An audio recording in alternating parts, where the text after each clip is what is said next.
Greg, you've got a pretty good team over there in Eden Prairie too. Can they contend with this Burnsville club?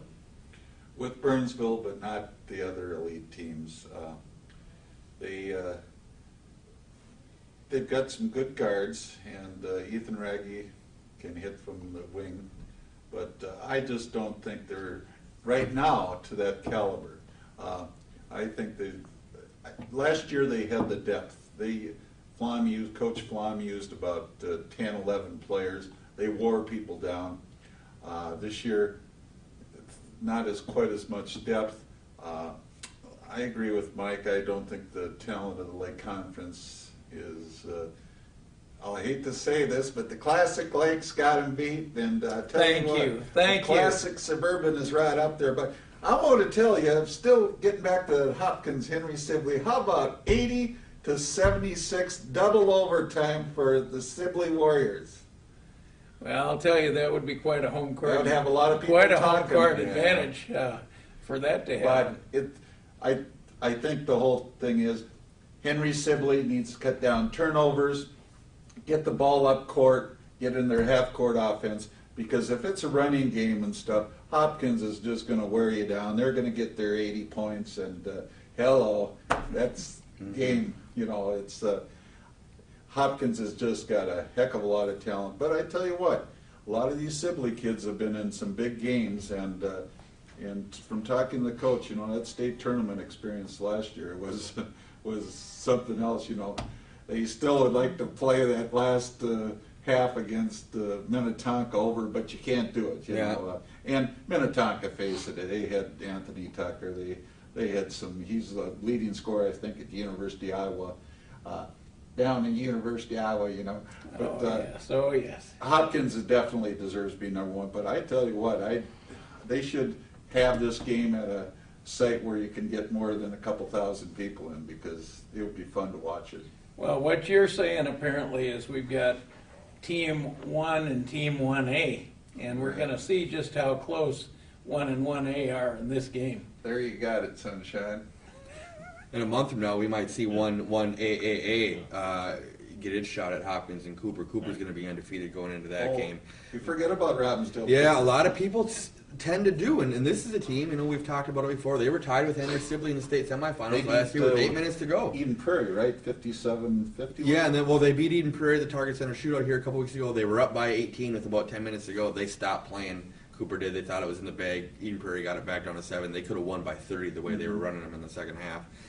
This is a team that is going to possess some. You know, their one loss this year might be when they play Hopkins. You know, there's not really anybody else on their schedule this year. I mean, granted, they've already beat Wayzata, and Wayzata's got a nice team. They play Minnetonka. Minnetonka's obviously down this year compared to they were a year ago. Hopkins is really the only real big test they have left. North Suburban Conference this year just doesn't have anybody that can take the court with them. So, you know, we'll see. You know, and that game will be hyped probably just as much as this one is a month from now. Yeah, I think you're right about the North Suburban, Nick. We had a fairly decent St. Louis Park team out on the court with Cooper the other night, and it ended up 88-55, and that's just how dominant Cooper is. Yeah. Footnote with the undefeated boys teams, we got Edina in there at 8-0, and that's a little bit of a surprise to me, although they do have a great backcourt with Ben Bewin and Will DeBerg. We'll see how long that goes when we get into this Classic Lake schedule. Yeah, which isn't for another 3 weeks, I think it is, until the Classic Lake teams actually start playing each other on that last 8-game stretch of the year or whatever it is. Maybe even a month from now they start playing each other. You know, it'll be. There's no reason Edina couldn't be second in the Classic Lake, though, is there anything?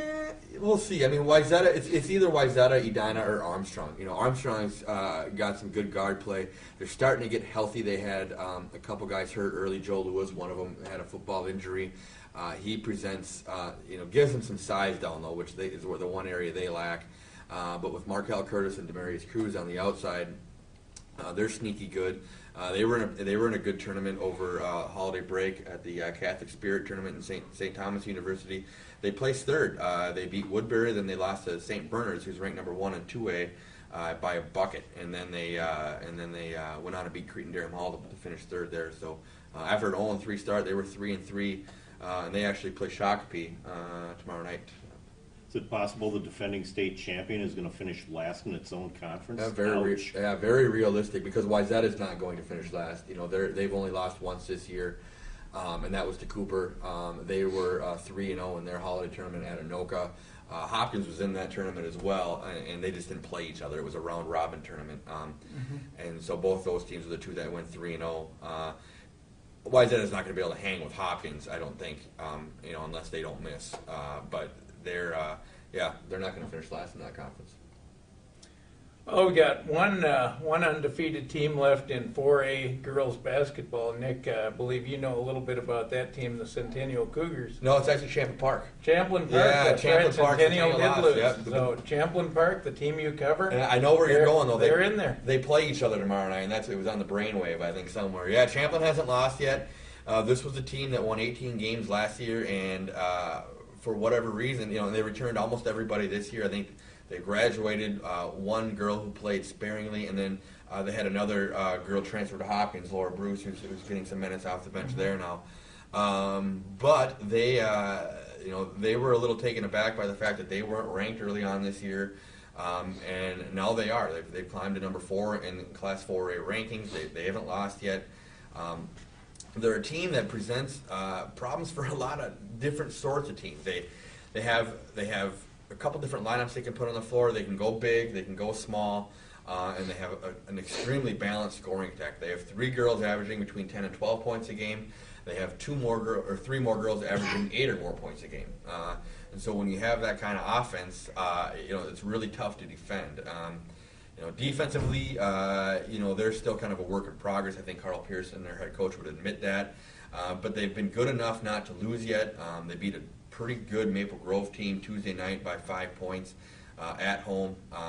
And I know the girls are really looking forward to tomorrow night. They go to Centennial. Centennial's a team that beat them twice last year. And the Rebels think they got better each of those games. Centennial's back and healthy. They were without Megan Knight for a good portion of this season, who was their best player. She's back. They beat Coon Rapids by 30 on Tuesday.